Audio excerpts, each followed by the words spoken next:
Diyan, Palengke, Airport, kaliwa.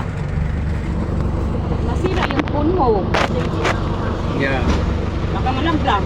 Hindi yan. Sige. Hello, good morning sa inyong lahat. Nakabay ng sakit. Punta po kami ng airport. Airport. Airport. Airport po. Sasakay kami ng Skylab. Sige. Magandang umaga po sa lahat. Paalala lang po mula sa ating barangay, ang lahat po ng basura wag po ilabas habang wala pang truck na basura. Kuya, kaliwa ka. Kaliwa? So, pasensya na po, hiningi po namin ang pag-unawa dahil nadali ang kolekta dahil po sira po ang ating payloader.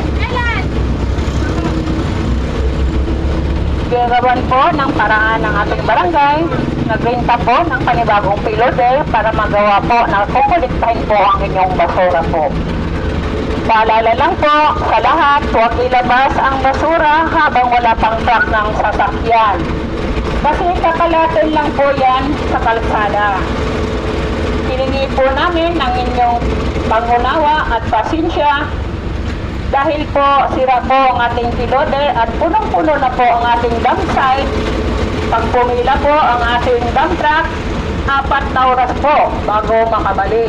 Kaya huwag mo nang ilabas ang basura para hindi kakalatin po sa Diretso lang, kalsada. diretso. Diretso kuya. Alam mo, habis, disin mo kunti kuya.